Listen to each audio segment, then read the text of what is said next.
Thanks to the support as a channel member, DJ. Boys and girls, it might be happening. I have had my first job interview offer. I didn't get the job, but clubs are starting to notice.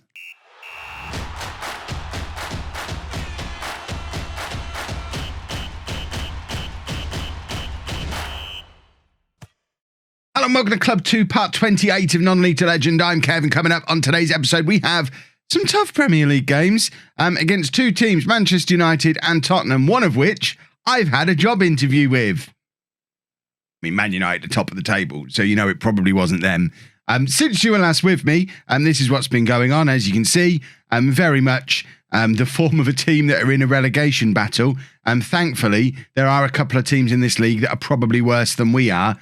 We managed to beat Bournemouth and Norwich back-to-back, which was huge for our chances of survival. And this is what the Premier League table looks like. 25 games gone, and we're in 16th place, 24 points on the board. But most importantly, 7 points clear of Sheffield United and Aston Villa, who are at the top of the relegation zone. And we've actually got a game in hand over Villa and Wolves, who are the bottom two teams. So fingers crossed, we're going to stay up off the basis of Sheffield United, Aston Villa and Wolves all being even worse than we are. That's what we're gambling on. That's what we're hoping for. We've done lots of transfers in January as well to try and help with that gamble. I mean, it hasn't affected the finances too badly because we did some selling as well. Just lots of moving players around. It's been a very busy January. As you can see, January outs start there. With Ryan Wintle going to Blackburn for £3 million. Mads Anderson went to Birmingham for £5.25 million. We loaned out Taylor Horn, Stephen Boyd. We sold Lewis Morgan for £3.1 million. We sold Zakowski for £2.4 million to Fenerbahce. We sold Escalante to Estudiantes for £2.5 million. We loaned Lewis Gibson out for the rest of the season to Blackburn. We sold Taylor Richards for £2.6 million. We loaned Simon Patton to Bordeaux for the rest of the season, and they paid us £150,000 to do it, just because, I mean, he wasn't really making the step up to the Premier League. I figure give him a season in half a season in a slightly easier league, and my hope is he comes back to us, the player we know and love from the Championship next year. I am not writing Simon Patton off, but we need him to be scoring goals. 13 games without a goal isn't getting the job done.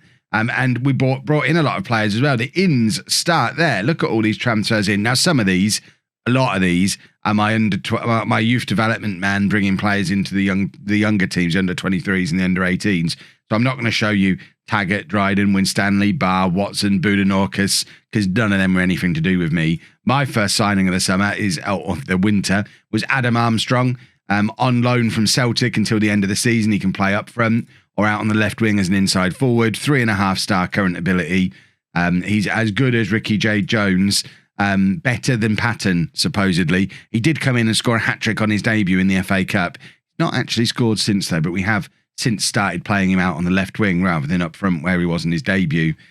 We've also signed Pierre-Emmanuel Ekwa-Elimbi, who I feel like is a player we've had multiple times before in previous non-league to legends.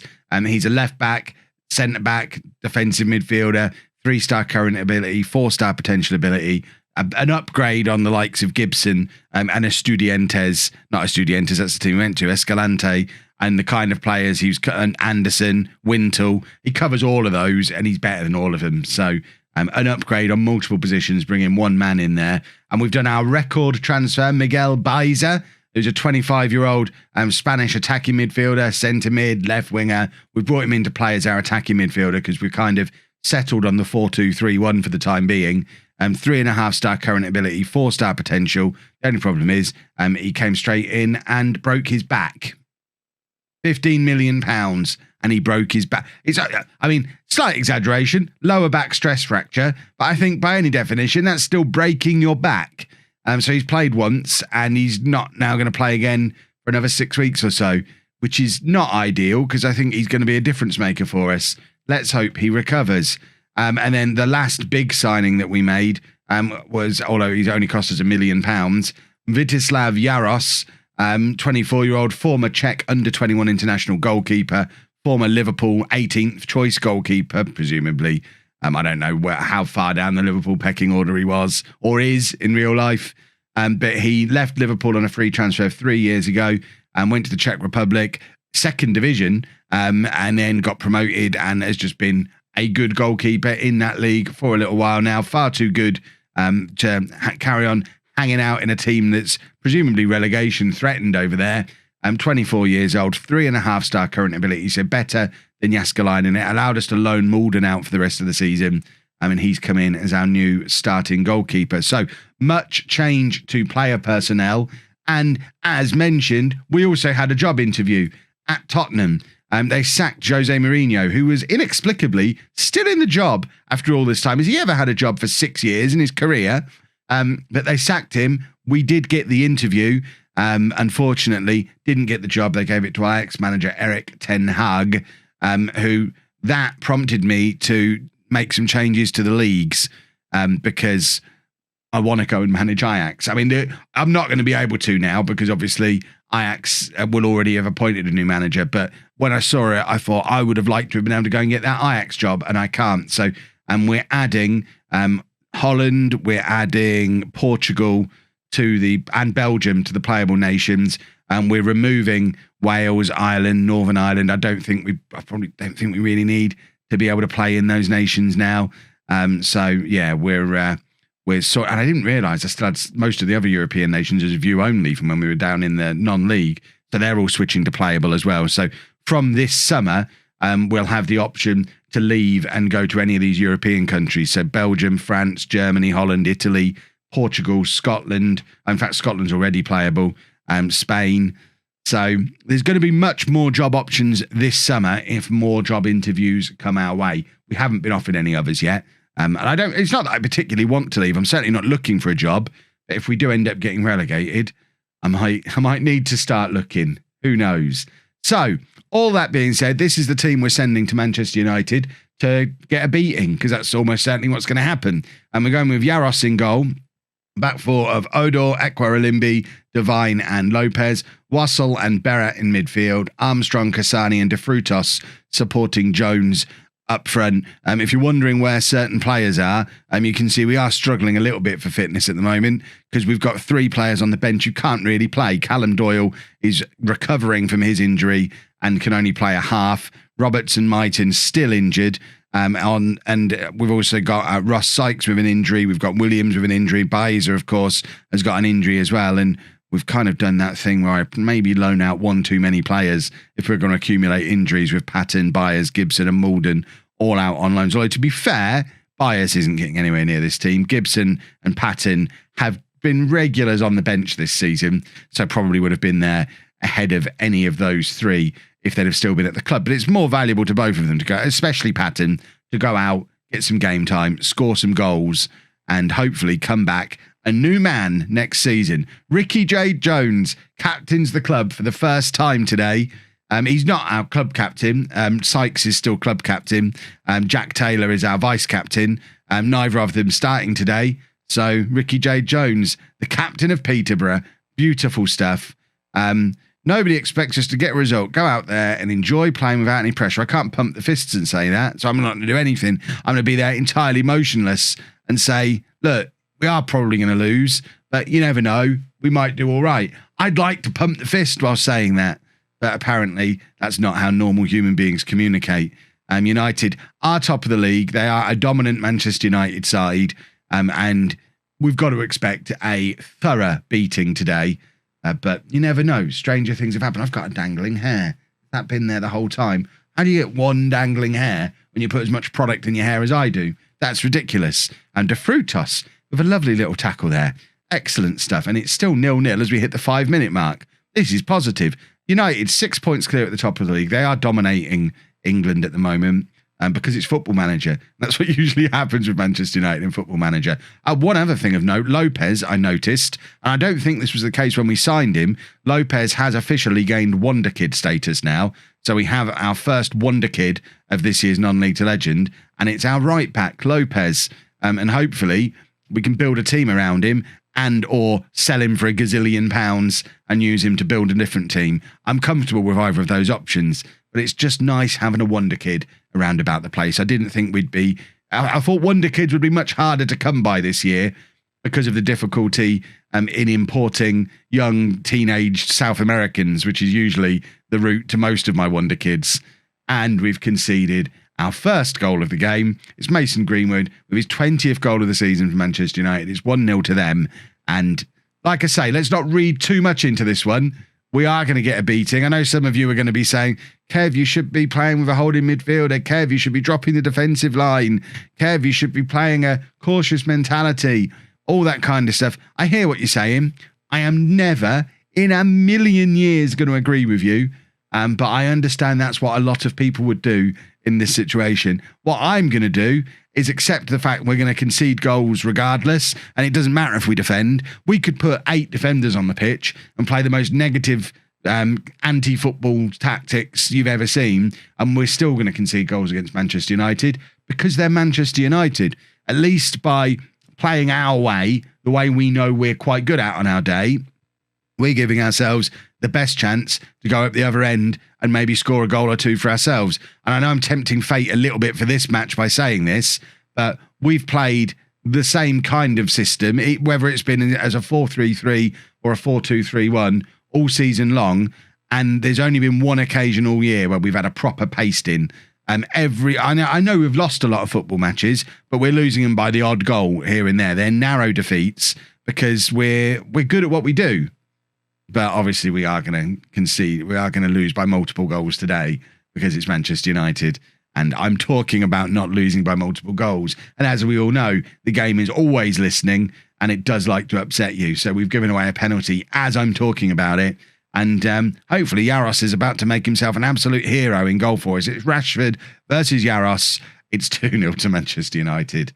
And yeah, I think the floodgates are properly open at this point.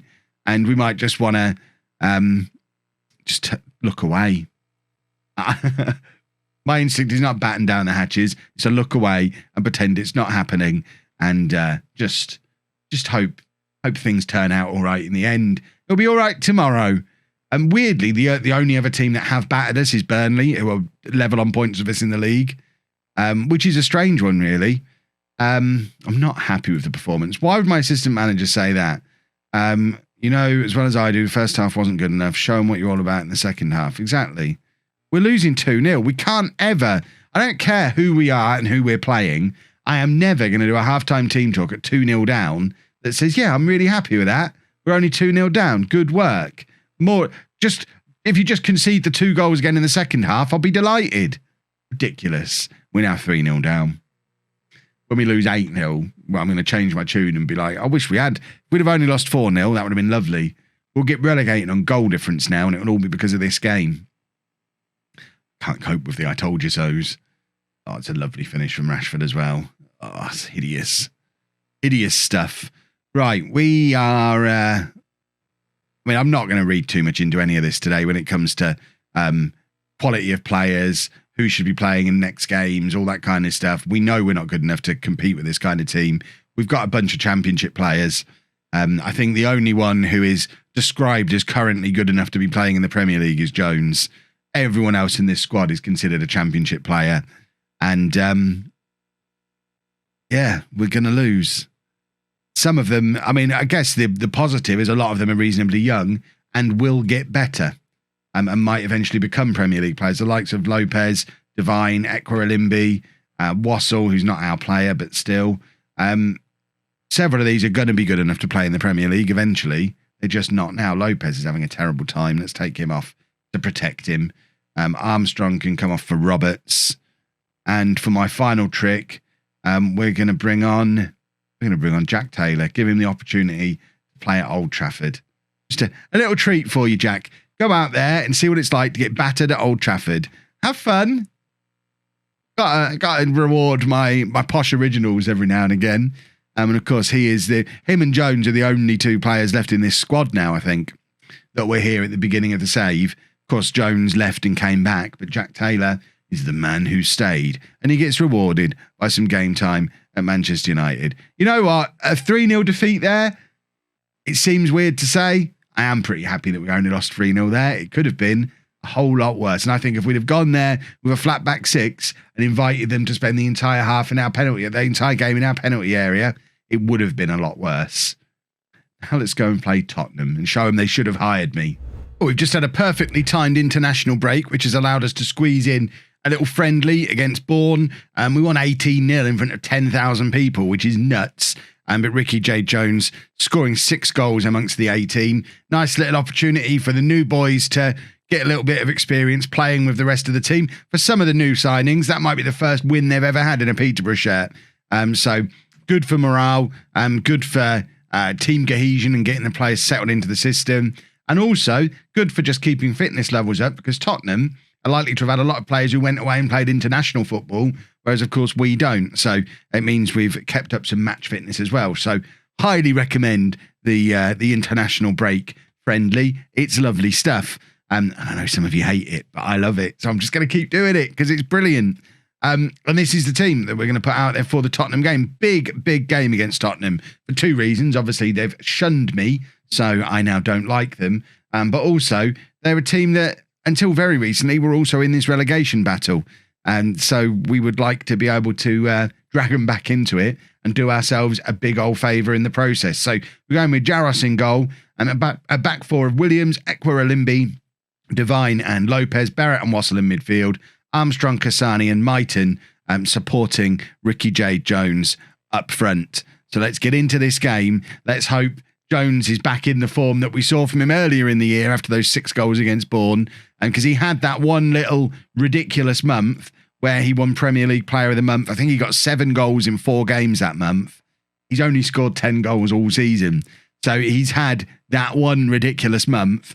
Without that, he might have gone out on loan when Patton did, because he's just not really done anything outside of that crazy month. But maybe this is his moment. Maybe, February, March? Maybe this will be time for another crazy month. As you can see from the league table there, Tottenham only 5 points above us. So if we can grab a win today, it puts us very close to them. And I think a win goes a long way towards pulling us away from that relegation battle. Although, looking at what's going on there, that what was a 7-point gap at the start of the episode is looking dangerously like a 4-point gap now. So we kind of need the victory anyway to sort that problem out. I'm a little bit worried we're being dragged back into it. Perhaps things aren't as comfortable as I thought they were previously. And this then almost becomes a must-win game. And a must-win game against a side like Tottenham under a new manager does seem like a crazy thing to say, because obviously they're going to be good. They're in good form now. And they've got a new manager who's come in and shaken things up. And they're now not rubbish. But we're gonna try anyway, even though they're a team chock full of international players. And they've got a corner here just before half time, and Jaros thumps it clear. Not sure I appreciate the punching rather than the catching, but it seems to have led to a counter-attack with Ricky J. Jones. He's got nobody at all supporting him. A penalty here would be ideal. He's fallen over. He had the right idea, but unfortunately, he had to actually be tackled before he fell over, and that was the part of it that he didn't quite get. He's very quick. He's very physical. He's not got much else about him, Ricky J. Jones. It's a bit of a problem. He's not the most intelligent of footballers.